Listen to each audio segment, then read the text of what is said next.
యేసుక్రీస్తు వారి నామములో మీ అందరికీ శుభాశీస్సులు పలికి ఈరోజు మనం ధ్యానించబోయే ఈ బైబిల్ పట్టణం అనే ఈ వాక్య భాగం నుంచి ప్రకటన గ్రంథం 8వ అధ్యాయం 6వ వచనం నుంచి 12వ వచనం వరకు 13 వచనములు ఈ అధ్యాయంలో 12 వరకు ధ్యానిస్తాము. 13 మీరు చదివితే అది చాలా తేలికగా ఈజీగా అర్థమైపోతుంది. అందుకని ఈ వాక్య భాగంను ఈరోజు పరిశుద్ధాత్మ సహాయంతో యేసయ్య పేరట తండ్రికి సమర్పించి మన అందరికీ ఇది అర్థమయ్యి జీవితంలో గైకొని పాటించి దేవునికి మహిమకరంగా జీవించాలని యేసయ్య నామంలో అడిగి వేడుకుని పొందినాము తండ్రి, ఆమెన్.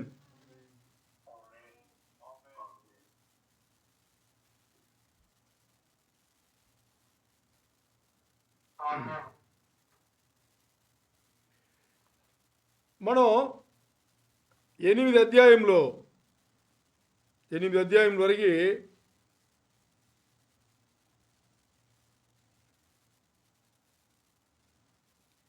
8 అధ్యాయం మనం ధ్యానం చేసి ఉన్నాము.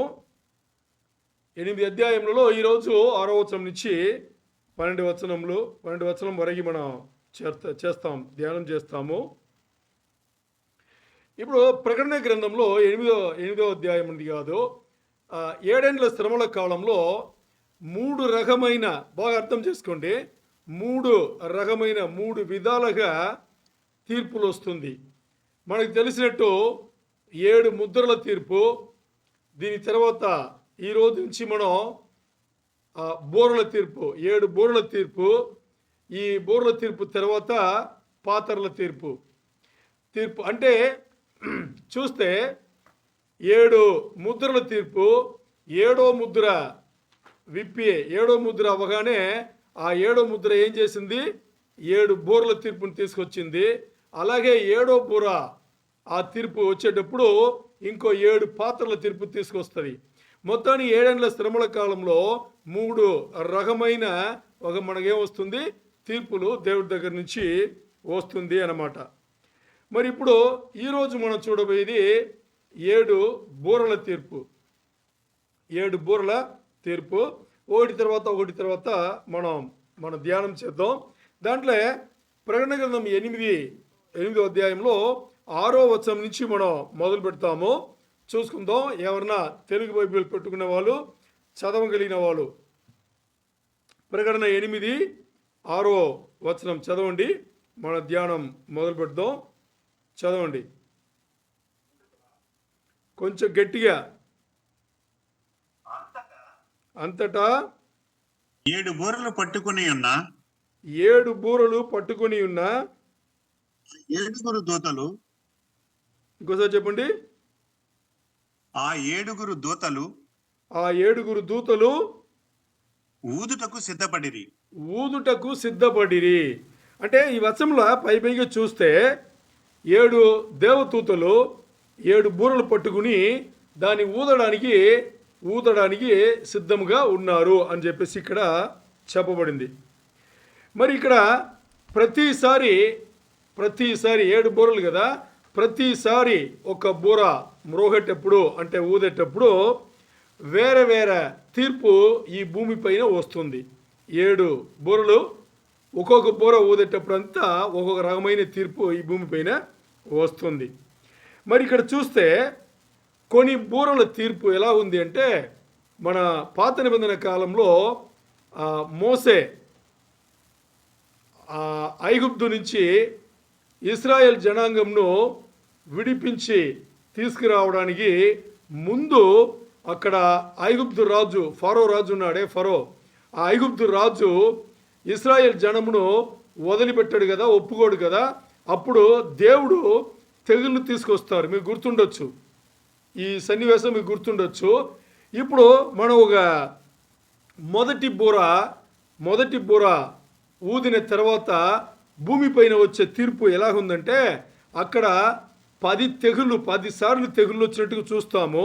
మొదటి బూర ఈ తీర్పు అక్కడ 7వ తెగులు వచ్చినట్టుగా ఇక్కడ మనకి దానికి సమానంగా ఉంటుంది. తర్వాత రెండో బోర ఇక్కడ ఊదేటప్పుడు అక్కడ మోసే ఆ సమయంలో మొదటి తెగులు వచ్చిన దానికి ఏమి జరిగిందో అదే ఇక్కడ కూడా జరుగుతుంది. తర్వాత నాలుగో బోర ఇక్కడ ఊదేటప్పుడు 9వ తెగులు ఇక్కడ ఏమొచ్చిందో అది ఇక్కడ తీర్పుగా వస్తుంది. ఈ 3 బోరలు 1, 2, 4 ఈ బోరలు 7వ తెగులు, 1వ తెగులు, 9వ తెగులకి సమానంగా ఇక్కడ అది వస్తుంది. అంటే ఇది అది కూడా చదివితే ఒకలాగా ఉండేటువంటిది, కొన్ని తేడాలు ఉంటుంది. ఇప్పుడు ఐగుప్తులు అలాంటి తెగుళ్ళు దేవుడు తీసుకురావడానికి 3 ఉద్దేశములు ఉన్నాయి. ఐగుప్తులో మోసే ఆ సమయంలో దేవుడు ఆ తెగుళ్ళు తీసుకురావడానికి 3 ఉద్దేశములు. మొదటిగా ఉద్దేశం ఏంటి అని చూస్తే అక్కడ దేవుని యొక్క సార్వభౌమత్వముని, అంటే మన తండ్రి అయిన దేవుడే సర్వాధికారి అని అక్కడ ఐగుప్తులు ఉండే వాళ్ళందరికీ తెలియాలి. మన దేవుడే ఒకే ఒక్క దేవుడు, ఇంకా వేరెవరు దేవుళ్ళు లేరు అనేది వాళ్ళకి అక్కడ తెలియాలి. మొదటి ఉద్దేశం ఏంటి? మొదటి ఉద్దేశం మన దేవుడు సర్వాధికారి అయిన దేవుడు, మన దేవుడే ఒకానొక దేవుడు. ఐగుప్తులో ఉండే వాళ్ళకి అందరికీ మన దేవుడు తప్పితే ఇంకో నిజమైన దేవుడు లేరు అని చెప్పేసి తెలియపరచాలి. రెండవది ఉద్దేశం ఏంటి అని చూస్తే అక్కడ విజ్ఞాన శాస్త్రం అంటాం కదా, సైన్స్. ఈ సైన్స్ వచ్చేసి దానికి శక్తి లేదు. దేవుని ముందు సైన్స్ ఏమి కాదు, దానికి శక్తి లేదు. ఐగుప్తు దేవుళ్ళు ఎవరు కూడా వాళ్ళు కాపాడలేరు. ఎందుకంటే వాళ్ళ దేవుళ్ళు వాళ్ళని కాపాడుతారు అని చెప్పేసి వాళ్ళకి గట్టి నమ్మకం ఉంది. దాన్ని పగలగొట్టాలి. మూడవ ఉద్దేశం ఏంటంటే ఫరో చక్రవర్తి ఉన్నాడు కదా, ఫరో చక్రవర్తి ఆయన వల్ల ఏమీ జరగదు అనే ఒక ఆ స్థాయికి తీసుకురావాలి, అందరికీ చూపించాలి. ఎందుకంటే ఫరోను ఆతనం కూడా, ఫరో తనంత తన దేవుడు అనుకుంటాడు. అలాగే ఐగుప్తు జనంలో అందరూ కూడా ఫరోను దేవుడిలాగానే చూస్తారు. ఇది మూడవ ఉద్దేశం. ఇవన్నీ చెడగొట్టాలి, పాడు చేయాలి. మన దేవుడు ఒక్క దేవుడే సర్వాధికారి, సర్వభౌముడైన దేవుడు. ఆ దేవుడికి అన్ని శక్తి, బలము, అధికారం అన్నీ ఉన్నాయి. ఒకే దేవుడు, ఇంకెవ్వరు లేరు అని చెప్పేసి దాని నిజముగా దాని ప్రూవ్ చేయడానికి, రుజువు చేయడానికి ఈ పనులు, ఈ ఉద్దేశం అన్నమాట, ఐగుప్తులో తెగుళ్ళు తీసుకురావడానికి. మరి ఇక్కడ ఈ బూరల ద్వారా తర్వాత పాత్రల తీర్పు, ట్రంపట్స్ అంటాం కదా, the judgement of trumpets, the judgement of bowls అంటారు. ఇప్పుడు బూరల తీర్పు ద్వారా, పాత్రల తీర్పు ద్వారా ఈ తీర్పు ఎందుకు తీసుకొస్తున్నారు అనేటప్పుడు దీనికి ఒక గొప్ప ఉద్దేశం ఉంది దేవునికి. ఏం గొప్ప ఉద్దేశం అంటే ఇక్కడ చూస్తే ఈ భూమి పాపముకు లోబడి ఉంది.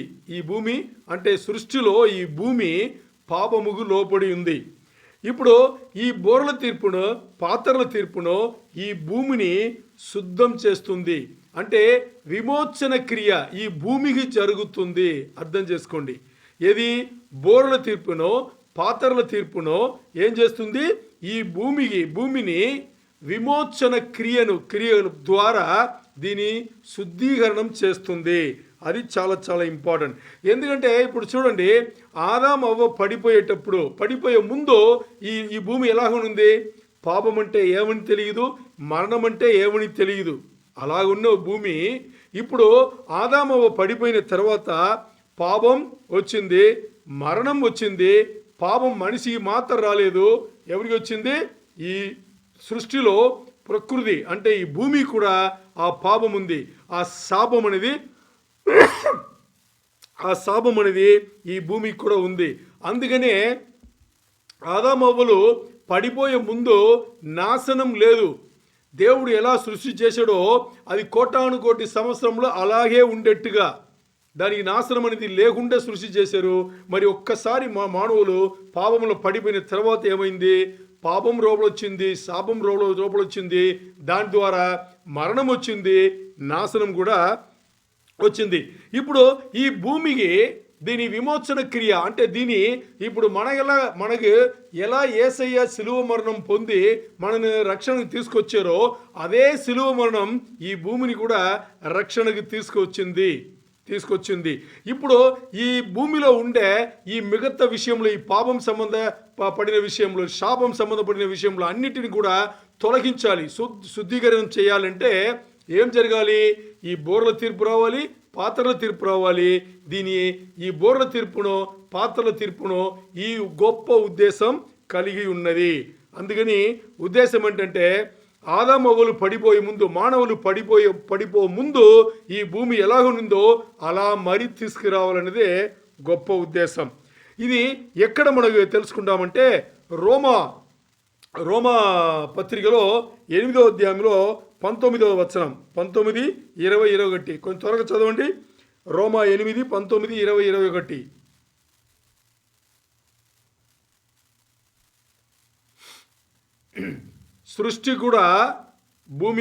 సృష్టి కూడా రక్షణను ఎదురు చూస్తుంది అని దీన్ని చెప్పే వచనంలో రోమా 8, 19, 20, 21 చదువుతారా ఎవరన్నా?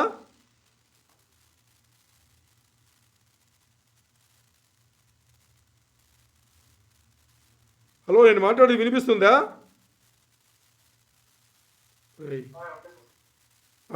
చదువుతారా?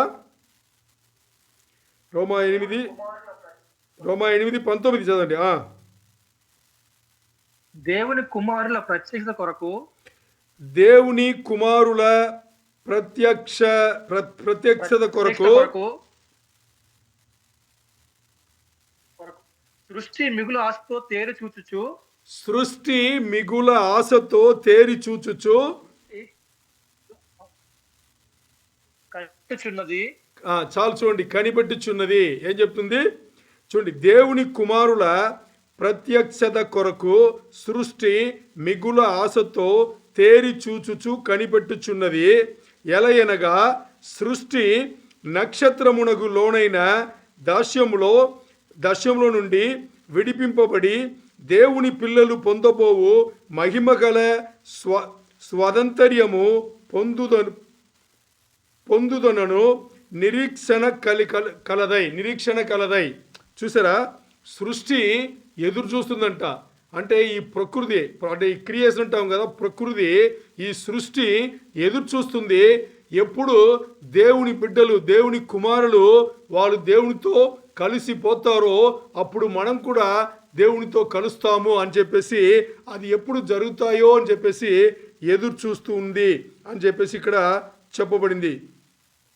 స్వేచ్ఛగా కాక దానిని లోపరిచిన వాణి మూలముగా వ్యర్థపరచబడెను అని చెప్పేసి సృష్టి కూడా ఎదురు చూస్తుందంట. ఇదే రోమాలో మనకి చెప్పబడింది.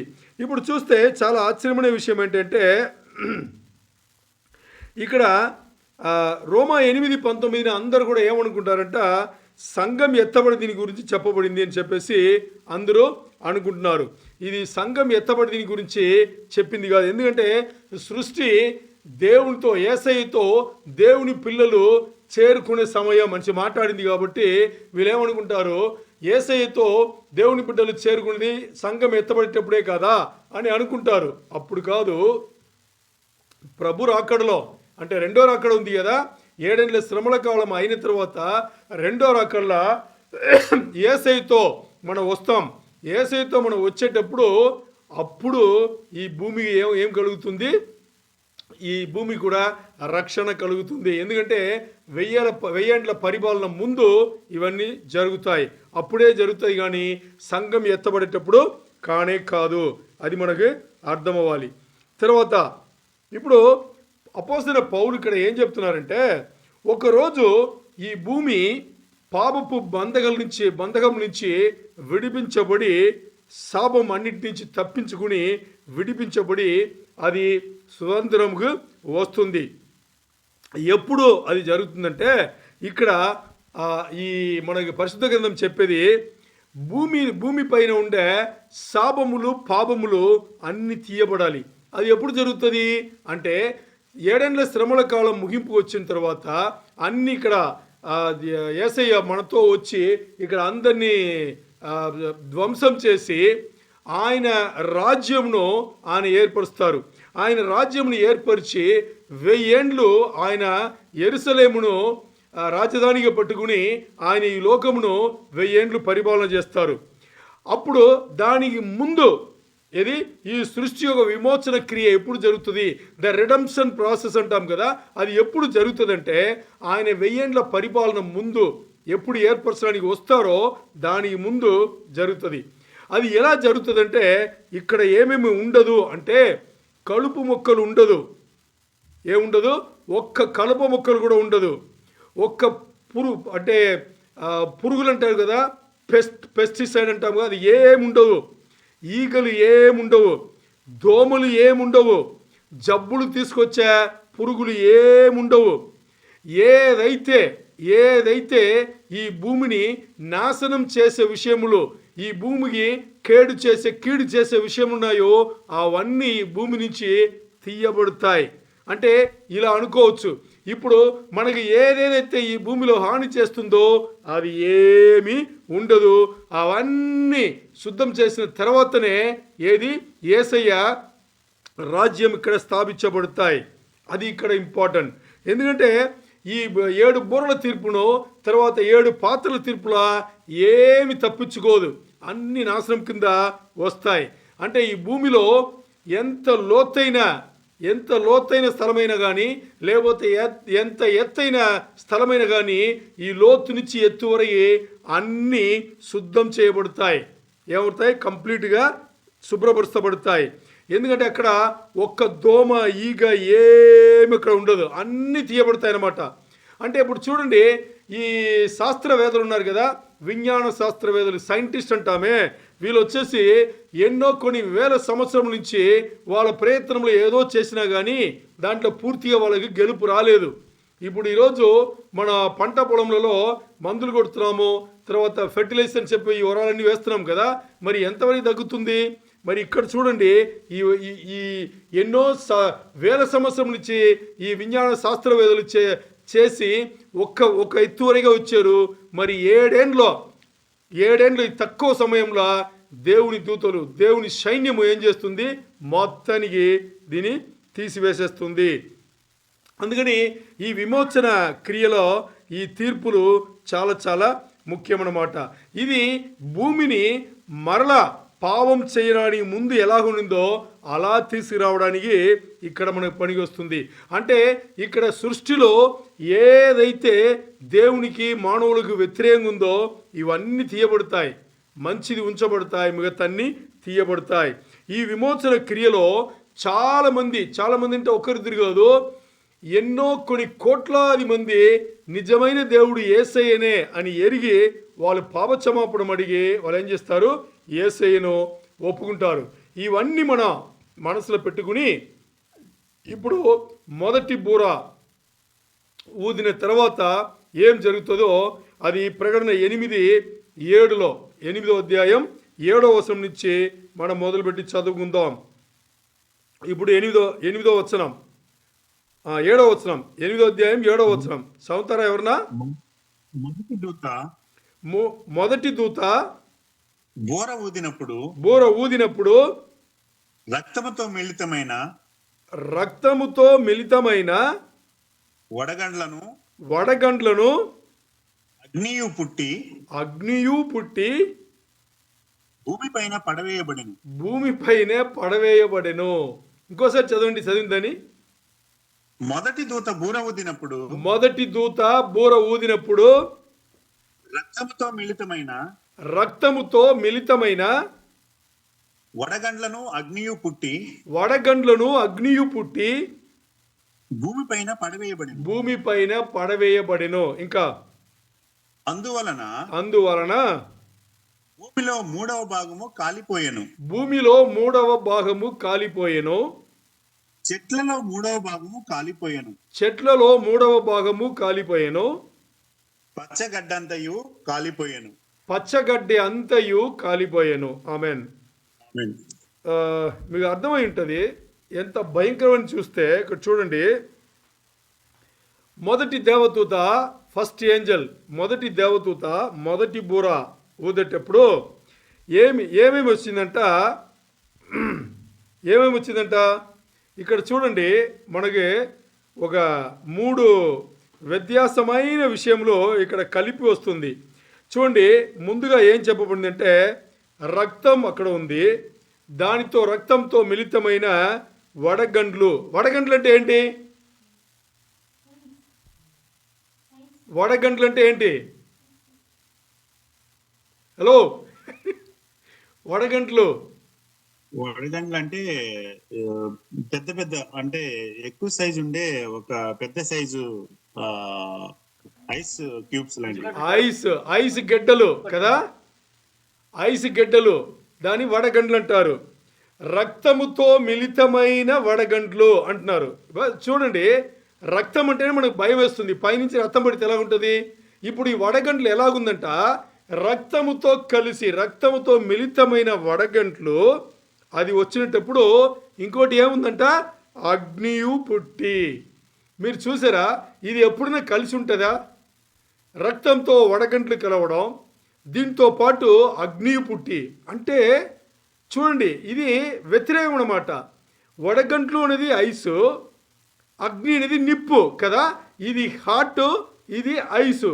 ఈ రెండు కలిసి, ఈ రెండుతో పాటు రక్తం మిళితం అవుతుంది. రక్తం కూడా కలిసి, ఈ మూడు కలిసి ఏంది, భూమిలో పడవేయబడిందంట. తట్టుకోగలమా? ఇది మిరక్కులు కదా, అద్భుత కార్యములు కదా. ఐస్ తర్వాత ఇంకోటి ఏంటి, అగ్ని. దీని రెండు రక్తముతో మిళితమై రక్తంతో కలిసి ఎక్కడి నుంచి, పరలోకం నుంచి భూమి పైన పడవేయబడను.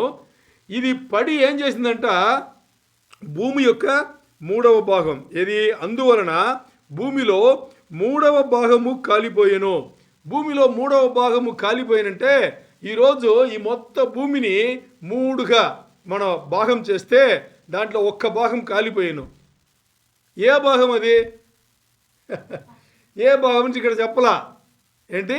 ఈ వచనంలో మొదటి బుర్ర ఊదేటప్పుడు అగ్నియో అంటే రక్తముతో మిళితమైన వడగండ్లు, అగ్నియు పుట్టి భూమిపైన పడవేస్తే ఇది భూమిపైన ఎక్కడ పడిందంట, 3వ భాగం అది కాలిపోయిందంట. ఏమైంది? 3వ భాగం కాలిపోయింది. ఆ 3వ భాగం ఏదని చెప్పలా, ఎక్కడ పడుతుందని చెప్పలా. అది దేవుడి ప్రణాళిక. ఆ రోజు పాపం ఎక్కడ ఎక్కువ ఉందో అది 3వ వంతు కాలిపోయింది. అంటే ఇంకా అంతే, మంట మండి కాలిపోయింది. దాంతో పోలా చెట్లలో 3వ భాగమును కాలిపోయాను. అంటే ఈ లోకంలో, ఈ భూమిలో 3వ వంతు చెట్లు ఒక్క ప్రదేశంలో 3వ వంతు, భూమిలో 3వ వంతు మొత్తానికి కాలిపోయింది. ఇంకా ఏముంది? పచ్చి గడ్డి అంతయు కాలిపోయాను. అంటే లోకం నుండి పచ్చి గడ్డి అంత పోయింది. అది 3వ భాగం కాదు, మొత్తానికి పోయింది. లోకంలో పచ్చి గడ్డి అస్సలు లేవు, పోయింది. ఇది మొదటి బూర చేసిన పని. ఇక్కడ చూడండి, ఈ మొదటి బూర మనం మాడేటప్పుడు మనం ఐగుప్తులో 10 తెగుళ్ళు వస్తే 7వ తెగులు ఇలాగే జరిగింది. 7వ తెగులు మోసే తన దగ్గర ఉన్న ఆ కర్ర పైన ఆకాశంలో చూపించేటప్పుడు ఆకాశం నుంచి ఏం పడింది? వడగంట్లు పడింది. దాంతో పాటు నిప్పు కూడా కలిసి పడింది. మరి ఇక్కడ మనం చూస్తే ఈ మొదటి బోర ఊదేటప్పుడు రక్తముతో మిళితమైంది. ఇది ఒకటి తేడా, రక్తంతో మిళితమై అది కలిగింది. మరి చూడండి, ఆ నిర్గమకాండం 9:23 నుంచి 27 వరకు మనం చదివితే మనకు ఈ మోసే ఇప్పుడు పైన తన చేతుండే కర్ర సాపి ఈ అగ్ని వడగంటలు పడింది కదా, పడిన దానికి మనం అక్కడ చూడొచ్చు. మరి అక్కడ చూస్తే ఇది ఈ ఐగుప్తు ప్రదేశంలో ఇది ఎవరిపైన పడింది? ఐగుప్తు జనుల పైన మాత్రం పడింది. మరి అక్కడే గోసేను అనే ఓ ప్రదేశం ఉంది. అక్కడ ఎవరున్నారు? ఇశ్రాయేలీయులు ఉన్నారు, ఇశ్రాయేలు ఉన్నారు. వాళ్ళపైన పడల. అక్కడ ఒక విభాగం జరిగింది. దేవుని యొక్క వెలుగు అక్కడ అడ్డొచ్చి ఏమైంది? ఇటువైపు ఉండే వాళ్ళకి, ఈ ఐగుప్తు దేశంలో ఉన్న మనుషులకు అందరికీ పడింది. మరి ఇశ్రాయేల్ దేశం వాళ్ళు కాపాడబడ్డారు. అలాగే ఇక్కడ కూడా మొదటి బూర, ఈ బూరలు ఊదేటప్పుడు ఏమవుతుందంటే, ఈ బూరలు ఊదేటప్పుడు ఈ లోకము, ఈ భూమి పైన అంతమందికి అది అన్నీ వస్తుంది, కానీ ఒక గుంపు మాత్రం అది పడదు. వాళ్ళ పైన ఈ నాశనం కలగదు. వాళ్ళెవరు? దీనికి ముందే ఒక దేవదూత వచ్చి, ఏది ఈ బూరల తీర్పుకు ముందే ఒక దేవదూత వచ్చి ఏం చేశారు? 144 మంది దేవుని ఏర్పాట్లో ఉండే యూదుల్లో ఏం చేశారు? ఆయన ముద్ర వేసి ఆయన వేరుపరిచి ఆయన ఉద్దేశం కోసం, ఆయన మహిమ కోసం ఆయన పెట్టుకున్నారు, ఆయన పని కోసం ఆయన పెట్టుకున్నారు. వాళ్ళను ఏమీ చెయ్యదు. ఇక్కడ ఆశ్చర్యం ఏంటంటే ఇక్కడ ఈ వడగండ్లు అనేది ఐసు మరి నిప్పుకు వ్యతిరేకం. ఐసును నిప్పును కలిసి దాంతోపాటు రక్తం మిళితమై ఏమైంది? ఇది మొత్తానికి వచ్చి పడింది. ఇది యోవేలు గ్రంథంలో ముందే చెప్పబడింది. ఏంటి? యోవేలు గ్రంథంలో మనకు ముందే యోవేలు 2:30 చూస్తే మనకి ముందే చెప్పబడింది. దేవుడు అక్కడ చెప్తారు, నేను ఆశ్చర్య కార్యములు అద్భుత కార్యములు నేను ఎక్కడ ఆకాశమందు నేను చూపిస్తాను, దాని సూచనలు మీకు ఆకాశముకు కింద మీకు కనిపిస్తాయి. అది ఏంటంటే అగ్నియు రక్తము కలిసి నేను ఆ సూచక కార్యములు చేస్తాను అని చెప్పేసి దేవుడు ఎప్పుడు చెప్పారు? యోవేలు రాసినారు. యోవేలు గ్రంథంలో 2:30 మనకి చెప్పి ఉన్నారు. అది ఇప్పుడు చూడండి, మనం ప్రకటన గ్రంథం 8వ అధ్యాయంలో 8వ అధ్యాయంలో 7వ వచనం మొదటి భాగం చదివాము. ఇప్పుడు రెండో భాగంలో మనం చూస్తే ఏం చెప్పబడింది? రెండో భాగంలో మనకి అందువలన ఏముంది? అందువలన ఏం జరిగింది? అక్కడ భూమిలో 3వ భాగము కాలిపోయేను, అలాగే చెట్లలో 3వ భాగము కాలిపోయేను, ఇంకా పచ్చిగడ్డి అంతయు కాలిపోయేను అని చెప్పేసి. ఇప్పుడు మనం 3వ భాగం అనగానే మనకు సందేహం రావచ్చు. ఏం సందేహం అంటే, లోకంలో ప్రతి దేశంలో 3వ భాగమా, లేదు లోకాన ఒక్క భాగమా అంటే, లోకంను 3 భాగంలో చేసుకుంటే 1 భాగం అని అర్థం. 3వ భాగం అంటే అదే అర్థం అన్నమాట. లోకమును 3వ భాగం అంటే అది అలాగే జరుగుతుంది. మరి ఇప్పుడు ఇక్కడ నిప్పు పట్టుకుని అది ఎంత మంటలు మండుతుంటుంది. మరి లోకంలో ఉండే అన్ని ఫైర్ ఫైటింగ్ ఆ బళ్ళు ఉన్నాయి కదా, వీళ్ళందరూ వచ్చి, అది నిప్పు ఆర్స బళ్ళు ఉన్నాయి కదా, వీళ్ళందరూ వచ్చి నిప్పు ఆర్సినా కానీ దానికన్నా 1000 రెట్లు కోట్ల రెట్లు ఎక్కువ నిప్పు అక్కడ పట్టి మండుతూనే ఉంటుంది. వాళ్ళ వల్ల ఏమి కాదు. ఇది మొదటి బూర తీసుకొచ్చే తీర్పు అన్నమాట. ఇప్పుడు రెండో బూర ఏం చేస్తుంది అనేది మన ప్రకటన గ్రంథం 8వ అధ్యాయంలో 8వ వచనం మనకి చెప్తుంది. ఎవరైనా చదవగలరా? రెండవ దూత బోర ఊదినప్పుడు అగ్ని చేత మండుచున్న పెద్ద కొండ వంటిది ఒకటి సముద్రములో పడవేయబడెను. అందువలన సముద్రములో 3వ భాగము రక్తమాయెను. ఆమేన్. ఆమేన్. ఏం చేయగలం చెప్పండి? ఆ సమయంలో మనం ఉంటే ఏం చేయగలం? ఒకవేళ ఈ 3వ భాగం 7వ వచనంలో చెప్పినట్టుగా 3వ భాగం మనం ఉండే భాగం అయితే ఆలోచన చేయండి, తట్టుకోగలమా? ఏం చేయగలం చెప్పండి? ఇప్పుడు 8వ వచనంలో రెండో దూత ఆ రెండో బూర ఊదేటప్పుడు ఏం జరిగిందంట? నిప్పుతో అగ్ని చేత ఉండే ఒక పెద్ద కొండ వంటిది, ఏదంట కొండ వంటిది, అది ఏమవుతుందంట? సముద్రములో పడవేయబడెను. సముద్రంలో అంటే మీకు బాగా అర్థం చేసుకోవాలి, ఈ భూమిలో సముద్ర భాగం వచ్చేసి 70% కదా, అలాగే భూమి నేల 30% అని మనకు తెలుసు. మన చిన్న వయసులో స్కూల్లో చదివి ఉంటాం. ఇప్పుడు చూస్తే ఏమవుతుంది? ఈ నీళ్ళుండే సముద్రములు ఉన్నాయే, ఈ 3వ భాగం ఏమవుతుందంట? సముద్రములు మాత్రం మాట్లాడుతున్నాం. అంటే సముద్రములు అంటే ఇది నేల కాకుండా మిగతా పెద్ద పెద్ద సముద్రం ఉన్నాయి కదా, అది నేలలో నదులుంటాయి, అది కాదు. భూమికి తర్వాత చుట్టి ఉండే సముద్రములో 3వ భాగం ఏమైందంట? రక్తమైందంట. 3వ భాగం రక్తమైంది. 3వ భాగం రక్తమైతే ఆ సముద్రములలో ఉండే సముద్ర జీవరాశులు ఉన్నాయే, అది మొత్తానికి పోయింది. అంటే ఆ సముద్రంలో ఏదైతే 3వ భాగం రక్తమైందో అక్కడ ఒక్క జీవరాశి కూడా, అంటే నీళ్ళు ఉండే జీవరాశి ఉంటుంది, అది ఒక్కటి కూడా జీవం ఉండేది ఏది కూడా బతకలేదు అని చెప్పేసి అక్కడ చెప్పబడింది. అది 8వ వచనం. 9 కూడా కలిపి చదవాలి. 9వ వచనంలో ఏం చెప్తుందంటే, చదవండి. సముద్రంలో ఉండే ప్రాణము గల జంతువులలో 3వ భాగం చచ్చెను. జంతువులలో 3వ భాగం చచ్చెను. ఇంకా ఓడలలో 3వ భాగం నాశనమయ్యాను. ఓడలలో 3వ భాగం నాశనం అయ్యేను. అంటే లోకం నుండి ఓడలు ఉన్నాయి కదా, షిప్స్ అంటామే, పెద్ద పెద్ద షిప్స్, దాంట్లో 3వ భాగం నాశనం అయ్యేను. ఇప్పుడు చూడండి, ఈ రెండో బోర ఊదేటప్పుడు దీనికి దేనికి సమానంగా ఉందంటే, ఐగుప్తు దేశంలో 10 తెగుళ్ళు వస్తే దానికి మొదటి తెగులకు సమానంగా ఉన్నాయి. మొదటి తెగులకు సమానంగా ఏంటంటే, మోసే తన కర్రను పట్టుకుని నైల్ నది అంటారు కదా, ఈ నైల్ నదిను అలా దేవుడు కొట్టమంటే ఆ నైల్ నదిని కొడితే మొత్తానికి నైల్ నది ఏమైంది, అక్కడ మొత్తానికి రక్తమైంది. అలాగే ఇప్పుడు కూడా జరిగింది అని చెప్పేసి నిర్గమకాండం 7వ అధ్యాయంలో 14 నుంచి 21 వచనములు, మన 21 వచనములు చదివితే మనకి మొదటి తెగులు ఎలా వచ్చిందని చెప్పేసి మనకి బాగా అర్థమవుతుంది. అలాగే ఇక్కడ రెండో బోర ఊదితే ఏమైంది, ఐగుప్తులో ఆ రోజు మొదటి తెగులు ఎలాగొచ్చిందో అలాగే ఇక్కడ కూడా వచ్చింది. ఇప్పుడు ఐగుప్తు గురించి మనకు కొన్ని విషయములు తెలుసుకోవాలి. అది అబ్రహాం కాలం నుంచి, మోసే కాలం నుంచి, ఇంకా దాని తర్వాత యేసయ్య కాలం వరకు కూడా ఈ నైల్ నది చుట్టి ఉండే ప్రదేశములన్నీ కూడా పచ్చగా కనబడతాయి. ఎందుకంటే ఐగుప్తు జనులు, మీరు ఐగుప్తు చూడండి, నైల్ నది చూడండి, ఐగుప్తు మొత్తానికి క్రాస్ అవుతుంది. ఇది నైల్ నది ఎక్కడ ఉందో దాని చుట్టుపక్కల అన్నీ కూడా ఏముంటుందంటే నల్ల మట్టి ఉంటుంది. ఎందుకంటే నీళ్ళు ఉంది కాబట్టి, నీళ్ళు పారుతుంది కాబట్టి నల్ల మట్టి, అక్కడ వ్యవసాయం బాగా చేసుకుంటారు.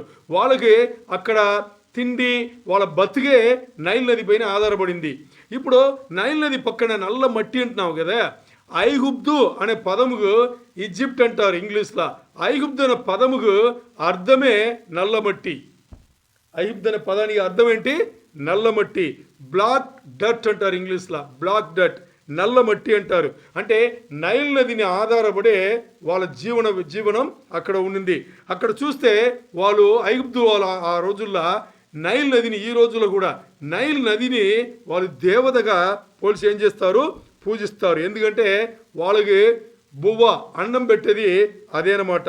అందుకని ఇప్పుడు దేవుడు ఏం చేశారంటే, ఆ రోజుల్లో ఐగుప్తులో మొదటి తెగులు వచ్చేటప్పుడు దేవుడు ఫరోకు తెలియాలి, ఫరోకు అర్థం అవ్వాలి, దేవుని యొక్క సర్వభౌమత్వం, సర్వాధికారం, బలమైన దేవుడి నుంచి అర్థం అవ్వాలని చెప్పేసి దేవుడు వాళ్ళకి ఏదైతే జీవనం ఇస్తుందో దాన్ని కొట్టారు ముందు, అర్థం అవ్వాలి అని చెప్పేసి.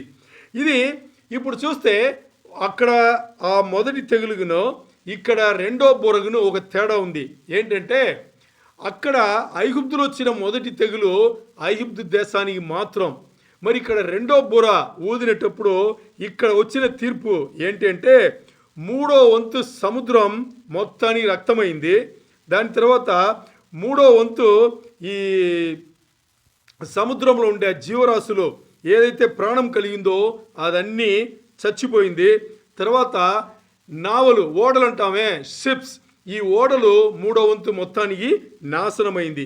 అంటే ఐగుప్తు తెగులొచ్చి ఒకటే 5 దేశం మాత్రం పోతే ఇక్కడ భూమిపైన మొత్తానికి ఈ రెండో బూర తీర్పు జరిగింది. ఇది చూస్తే దీని ముందు ఇలాంటి ఒక నాశనం జరగలేదంట. ఇది 3వ వంతు సముద్రంలో 3వ వంతు రక్తం అవ్వడం, అలాగే ఆ 3వ వంతు సముద్రంలో ఉండే జీవరాశులు అన్నీ చచ్చిపోవడం, ఏదేని ప్రాణం ఉందో అన్నీ చచ్చిపోవడం. దాని తర్వాత 3వ భాగం ఏమైంది, ఈ ఓడలన్నీ, నావా ఓడలు అంటాం కదా, ఈ షిప్స్ అన్నీ నాశనమైంది. ఇది ప్రకృతి వ్యాప్తంగా, అంటే నేచురల్ డిసాస్టర్ అంటారే అలా జరిగింది. దీని ముందు అది జరగలేదు అని చెప్పేసి. ఇప్పుడు చూస్తే మనం ఒక్కొక్క బూర ఊదప్పుడంతా ఇంకా ఏముందంటే ఈ నాశనం ఇంకా పెరుగుతూనే ఉన్నాయి. అంటే ఇంకా ఎక్కువ నాశనం, ఇంకా ఎక్కువ నాశనం, ఇంకా ఎక్కువ నాశనం, అలాగే ఒకటిగా అలాగ మార్చి వస్తూనే ఉన్నాయి. ఇక్కడ చూడండి, ఈ వచనంలో ఏం చెప్పబడిందంటే, ఓ పెద్ద కొండ లాంటిది, ఏంటి, పెద్ద కొండ వంటిది నిప్పు పట్టుకుని వచ్చి అది పడింది అని చెప్పేసి. అది ఏంటి అని చూస్తే, మీరు ఆలోచన చేస్తే, ఇక్కడ ఈ వల్కనో అంటారు కదా, అంటే భూమి లోపల మండుచున్నదని తెలుగులో ఏం చెప్తారు, అగ్ని పర్వతాలు అంటాం కదా, లోపల మండుచున్నది అలాగ బయటికి వచ్చి అది కొండలాగా తయారయ్యి ఏమవుతుంది, బయటికి రాగానే అది గట్టిపడుతుంది. మీకు తెలుసు లోపల నీళ్ళలాగా ఉంటుంది. ఏంటి, ఈ బండ ఉంది కదా, బండ లోపల నీళ్ళలాగా అగ్నితో అలాగ అంటే బాయిల్ అవుతూ ఉంటుంది, అది బయటికి రావడానికి గట్టిపడుతుంది. ఇప్పుడు చూడండి, ఈ లోపల ఉష్ణం అంటే హీట్ ఎంత ఉంటే అది అంత బయలుదేరి వచ్చి అదే ఇంకా వేడి తగ్గకుండా ఏమవుతుంది, కొండలాగా పెద్దగా పైకి వచ్చి అది సముద్రంలో పడినట్టుగా ఉంది. అది కలిగించే నాశనం వచ్చేసి చాలా ఎక్కువ, చాలా చాలా ఎక్కువ. చూసారా, ఇప్పుడు మొదటి బూర రెండో బూర, 2 బూరలు ఊదితే ఏమేమి జరిగిందని ఇప్పుడు మీకు చెప్తాను. ఏమేమి జరిగిందంటే, ముందు భూమిలో 3వ భాగం కాలిపోయింది. రెండవది ఫారెస్ట్ అంటే ఏం చెప్తారు తెలుగులో, అడవి వచ్చేసి 3వ వంతు కాలిపోయింది. లోకంలో ఉండే పచ్చి గడ్డి ఉన్నాయి కదా, అంతా కాలిపోయింది. దాని తర్వాత సముద్రంలో 3వ వంతు రక్తం అయింది. దాని తర్వాత సముద్రంలో 3వ వంతు ఉండే జీవరాశులు అన్నీ చచ్చిపోయింది. దాని తర్వాత 3వ వంతు ఉండే ఓడలు నావలు ఉన్నాయి కదా, అవన్నీ నాశనమైంది. ఇది 2 బూరలగే, రెండో బూర, మొదటి 2 బూరలుగా ఇది అయిపోయింది.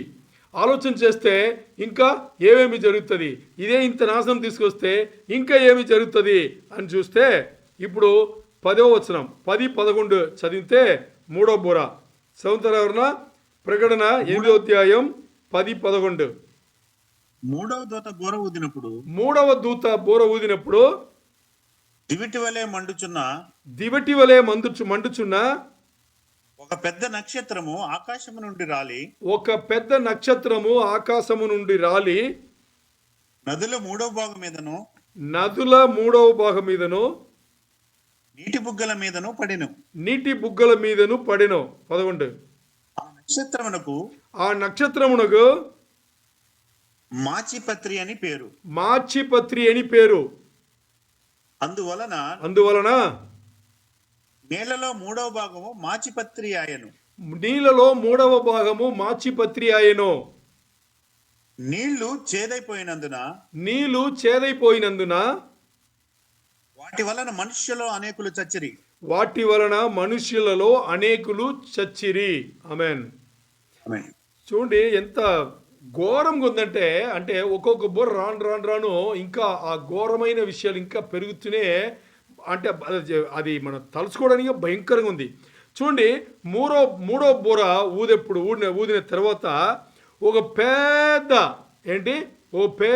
బండ ఏమైందంట, పరలో పైకి నుంచి వచ్చి అది దీవట్టి వలె ఉందంట.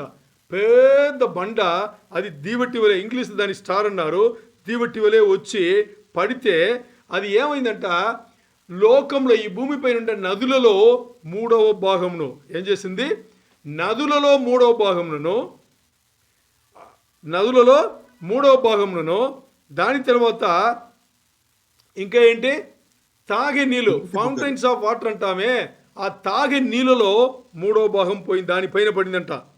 ఇప్పుడు ఈ నక్షత్రముగు అంటే దీవటి వలె వచ్చే నక్షత్రం ఉందే, ఈ నక్షత్రముగు పేరు మాచిపత్రి. ఇంగ్లీష్లో వామ్వుడ్ అని ఉంది. ఇంగ్లీష్ ఏముంది, వామ్వుడ్, తెలుగులో మాచిపత్రి అనే పేరు. ఇప్పుడు ఇది ఎక్కడ పడిందో, ఏ నీళ్ళపైన పడిందో, దీన్ని తాగిన వాళ్ళు చచ్చిపోతారు. నీళ్ళు చేదుగుంటుంది, దీన్ని తాగిన వాళ్ళు చచ్చిపోతారు అని చెప్పేసి 2 వచనం చెప్పింది. ఇప్పుడు చూడండి, దీవటి వలె ఒక బండ, అది ఒక నక్షత్రం అని చెప్పబడింది. దీవటి వలె ఒక నక్షత్రము వచ్చి దీంట్లో పడింది అని. ఇంగ్లీష్లో దీని వాడబడిన పదం స్టార్ అంటే మనం ముందే చదువుకున్నాము. దీని గ్రీక్ పదం ఆస్టేర్ అని. ఆస్టేర్ అంటే మన ఇంగ్లీష్లో ఉండే ఆస్ట్రాయిడ్. ఇప్పుడు ఆస్ట్రాయిడ్ అంటే మనకు తెలుసు, మీటియరాయిడ్స్ అంటే తెలుసు. దీని రెండుకి తేడా ఉంది. ఈ ఆస్ట్రాయిడ్ అనేది ఏంటి అని చూస్తే, సైజ్ పెద్దగా ఉంటుందని ఆస్ట్రాయిడ్ అంటారు. ఇది మన భూమి అట్మాస్ఫియర్ అంటాం కదా. భూమి అట్మాస్ఫియర్ అంటే మన ఇప్పుడు ఈ నేల నుంచి 320 కిలోమీటర్లు చూస్తే మనకి గాలి ఉంటుంది. దీని భూమి అట్మాస్ఫియర్ అంటారు. దానిపైన గాలి ఉండదు. దాని పైన ఉంటే సైజ్ పెద్దగా ఉంటుంది, దాని ఆస్ట్రాయిడ్ అంటారు. ఇది భూమి అట్మాస్ఫియర్ లోపల వచ్చేటప్పుడు చిన్నది అవుతుంది, అంత పెద్దది రాలేదు, అది వచ్చేటప్పుడే చిన్నది అయిపోయి వస్తుంది, దాన్ని మీటియరైట్స్ అంటారు. సైజ్ చిన్నది ఉంటే మీటియరైట్స్, అదే ఇది పెద్దగా భూమి యొక్క ఈ గాలి మండలం ఉంది కదా, దీని పైన బయట ఉంటుందని ఆస్ట్రాయిడ్ అంటారు. ఇప్పుడు ఇది మీటరైట్స్గా రూపంలో వస్తుంది, ఇది మంట మండుచు వస్తుంది. ఇది దేనిపైన పడింది? భూమిలో ఉండే మూడవ భాగంలో ఏమవుతుంది? నదిలో పైన, మూడవ భాగం నదిలో పైనను తాగే నీళ్ళ పైన పడింది. అప్పుడు ఈ ఈ ఈ బండ వచ్చింది కదా, ఈ బండకు పేరు తెలుగులో మాచిపత్రి అని పెట్టారు. ఎందుకు మాచిపత్రి పెట్టారని నేను మీకు ఆ కథ చెప్తాను. ఇంగ్లీష్లో దాని పేరు వాంవుడ్. ఈ మాచిపత్రి అనేది ఏంటి అని చూస్తే, ఇది ఒక మొక్క ఏమంటారు? ఇది ఒక మొక్క, చెట్టు మొక్క అనమాట. ఇది చేదుగా ఉంటుంది, దీని నుంచి నూనె తయారు చేస్తారు.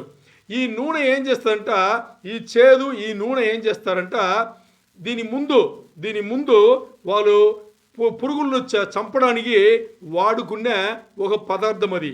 ఇప్పుడు అలాంటి ఒక పేరు పెట్టిన ఒక నక్షత్రం వంటి ఆ బండ వచ్చి దీనిపైన పడింది కాబట్టి నీళ్ళన్నీ చేదైపోయింది.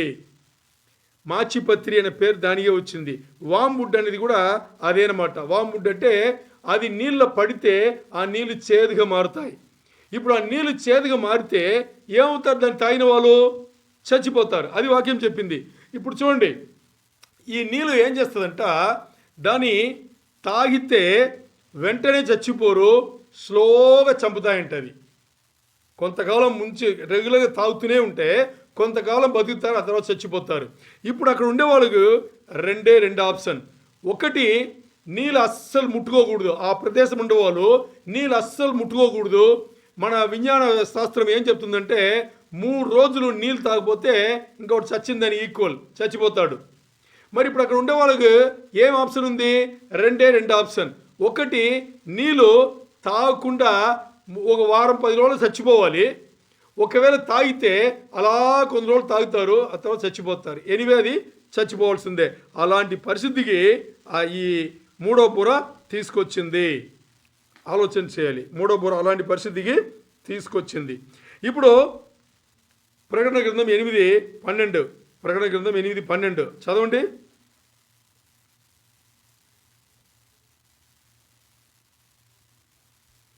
ప్రకటన గ్రంథం 8:12 నేను చదవనా? వినిపిస్తుందా మీకు?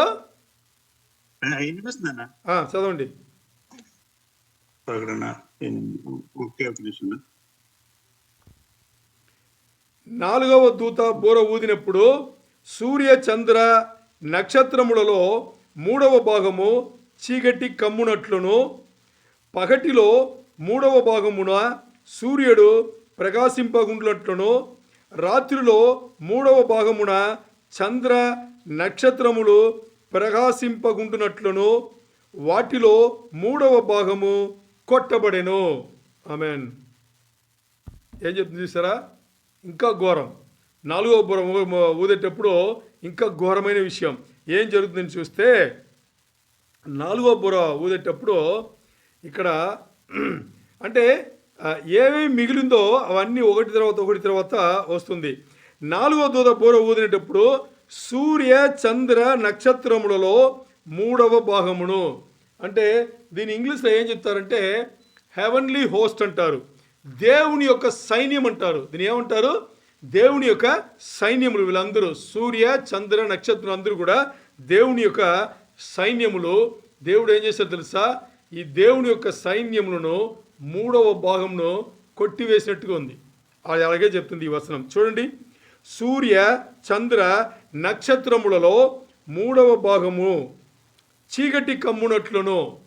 సూర్య చంద్ర నక్షత్రములలో 3వ భాగము చీకటి కమ్మునట్లును, పగటిలో 3వ భాగము, రాత్రిలో 3వ భాగము చంద్ర నక్షత్రములో ప్రకాశింపకున్నట్టు. అంటే ఇది ఎంత ఘోరంగా ఉంది చూసారా?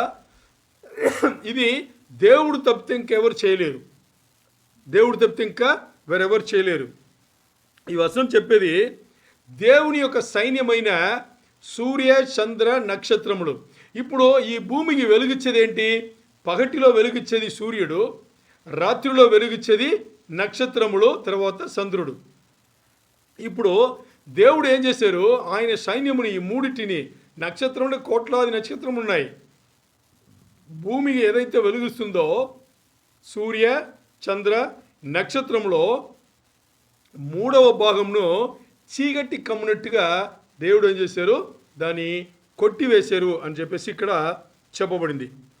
చూడండి, ఈ 4వ బుర్ర దేనికి సమానంగా ఉందంటే, అక్కడ ఐగుప్తు తెగుల్లో 9వది తెగులు, ఐగుప్తు తెగుల్లో 9వది, దాని మడతలు అంటారు, అక్కడ చదివితే మనకు తెలుసు. 9వ తెగులకు సమానంగా ఇక్కడ చెప్పబడింది. ఎలా చెప్పబడిందంటే, అక్కడ మోసే తన చేతినుండే కర్ర ఆయన చాపెట్టేప్పుడు అక్కడ ఐగుప్తు దేశం మొత్తానికి 3 రోజులు 3 పగలు 3 రాత్రి మొత్తానికి చీకటి. ఆ చీకటి ఎలా ఉంటుంది తెలుసా? చీకటి ఎలా ఉంటుంది తెలుసా? పిచ్చ చీకటి అంటారు దాన్ని. ఏమంటారు? ఇంగ్లీష్లో కూడా పిచ్ బ్లాక్ అంటారు. ఏమంటారు ఇంగ్లీష్లో? Pitch black. దాని తెలుగులో చెప్పాలంటే పిచ్చ చీకటి అంటే ఇంక అంతే. ఏంటంటే అస్సలు కలిగనిపించదు, అంత చీకటి. ఆ రోజు 3 పగళ్ళు 3 రాత్రి ఆ రోజు మోసే అలా చేసేటప్పుడు 9వది తెగులని చెప్తారు దాన్ని. అలాగా జరిగిందని చెప్పేసి ఒక్కరినొకరు చూసుకోలేరు. ఇక్కడ 4వ బుర్ర ఊదేటప్పుడు దేవుడు తన సైన్యమును 3వ భాగం సూర్య చంద్ర నక్షత్రం అన్నిటిని 3 భాగంను ఏం చేశారు? తెగులు కమ్మెట్టుగా, అంటే ఆ చీకటి కమ్మెట్టుగా ఆయన చేసినట్టుగా ఇక్కడ చూస్తున్నాం. ఇక్కడ చూడండి, కొట్టివేయబడిను అని ఉంది కదా తెలుగులో, దాని ఇంగ్లీష్లో స్మిట్టన్ అనే పదం వాడబడింది. ఈ స్మిట్టన్ అనే ఇంగ్లీష్ పదాన్ని గ్రేక పదం వచ్చేసి ప్లేగే. ప్లేగే అంటే ఈరోజు ఇంగ్లీష్లో ప్లేగ్ అంటాము, అదే తెగులు అంటారు, దానికి అది అర్థం అన్నమాట. అంటే ఆయన ఏం చేశారు? చీకటితో కమ్మి తెగుల్లాగా దాన్ని కూడా దాని వెలుగు ఇవ్వకుండా ఆయన చేశారు. ఇప్పుడు అర్థం చేసుకుంటే 3వ భాగం సూర్యుడు, 3వ భాగం చంద్రుడు, 3వ భాగం భూమికి వెలుగిచ్చే నక్షత్రములు అన్నిటినీ కూడా చీకటి కమ్మినట్టుగా ఆయన మొత్తాన్ని చేసి పెట్టారు. ఇప్పుడు చూస్తే ఇది పగళ్ళ మాత్రం కాదు, రాత్రి కూడా అంతే. పగళ్ళ 3వ భాగం చీకటి కమ్మింది, రాత్రి కూడా 3వ భాగం చీకటి కమ్మింది. మీరు అనొచ్చు, పగళ్ళ 3వ భాగం చీకటి కమ్మిందంటే అది మనకు అనిపిస్తుంది, రాత్రిలో 3వ భాగం చీకటి కమ్మిందంటే చూడండి, ఇప్పుడు మన రాత్రి ఎలా ఉంది ఆలోచన చేయండి. రాత్రి ఇప్పుడు మనకు ఎలా ఉంది? చీకటేనా కానీ మనకు అన్ని సౌకర్యములు ఉన్నాయి. ఇంట్లో బెడ్రూమ్లో మనకి ఒక లైట్ వెలిగించేట్టుగా మనకి ఎంత వెలుతురు కావాలో అంత వెలుతురు. అలాగే ఊరు ఫుల్గా ఒక టౌన్ చూస్తే ఇంకా రంగులుగా లైట్లు వేసుకుని అన్నీ ఉంటుంది. ఆ రోజు ఏముండదు. మొత్తానికి ఏమవుతుందంటే, ఇప్పుడు మీకు పచ్చిగా చెప్తాను. పచ్చికంటే ఇక్కడ చీకటి కమ్మును అని, చీకటి అనే పదం ఏముంది? తెలుగులో ఉంది. ఇంగ్లీష్లో డార్కండ్ అని ఉంది. బట్ ఇక్కడ దానికి వాడబడిన గ్రేక పదం వచ్చేసి స్కాటెడ్ సోన్స్ ఉంది. దీనికి ఏమర్థం అంటే పిచ్చ చీకటి అన్నామే, అదే దానికి పిచ్ బ్లాక్ అనమాట, పిచ్చ చీకటి. ఇక్కడ నిజమేంటి అని చూస్తే, ఇప్పుడు సూర్యుడు ఉదయం 6 గంటలకు ఉదయించడం అనుకుందాం, 12 గంటలు కదా దానికి, 12 గంటలకు ఇటువైపు వచ్చేసి సాయంత్రం 6 గంటలకు ఏమవ్వాలి? సూర్యాస్తమనం జరగాలి. మరి ఇప్పుడు ఈ రోజుల్లో, ఏ రోజుల్లో? 4వ బుర్ర ఊదబడిన తర్వాత ఈ రోజుల్లో ఇప్పుడు ఏం జరుగుతుందంటే, సూర్యుడు 6 గంటలకు ఉదయం అయితే ఎన్ని గంటలకు అక్కడ వెళ్ళిపోతున్నారు? 6 గంటల కన్నా 4 గంటలు తక్కువైంది. 2 గంటలకే పిచ్చ చీకటి వస్తుంది. అర్థమైందా మీకు? 2 గంటలకే పిచ్చ చీకటి. అలాగే 6 గంటల నుంచి సాయంత్రం 6 గంటల నుంచి మస్ట్ రోజు ఉదయం 6 గంటల వరకు 12 గంటలు చీకట్లో ఇంకొక 4 గంటలు పిచ్చ చీకటి అనమాట. అంటే ఒక రోజుకి 24 గంటల 8 గంటలు తక్కువ చేయబడింది. అంతేనా? ఏమి చేయలేరు. అది ఇక్కడ అర్థం చేసుకోవాలి. ఇప్పుడు మనకి నిర్గమకాండంలో నిర్గమకాండంలో 10వ అధ్యాయంలో 21 నుంచి 23 వచనములు చూసుకుంటే, ఆ రోజు ఆ రోజు ఆ తెగులు వచ్చేటప్పుడు ఆ చీకటి కమ్మేటప్పుడు కూడా గోసేను ప్రదేశం ఉండే ఇశ్రాయేలులకు వెలుగుండింది. ఐగుప్తు జనులకు మాత్రమే ఆ చీకటి కమ్మింది. అలాగే ఈరోజు కూడా అంటే 4వ బుర్ర ఊదినప్పుడు కూడా ఇక్కడ దేవుడు ఏర్పరచుకున్న బిడ్డలకు ఇది ఏ ఇబ్బంది కలగదు. భూమిలో మిగతా అన్ని ఏదైతే భాగంలో దేవుడు నిర్ణయించున్నారో ఆ భాగంలో ఇలాగే ఉంటుంది. అది మీరు అర్థం చేసుకోవాలి. ఇప్పుడు చూడండి, ఒక్క రోజుకి సమయం తక్కువైపోయింది. ఒక్క రోజుకి చీకటి కమ్మును ఇది మాత్రం 4 గంటలు సమయం తక్కువైంది.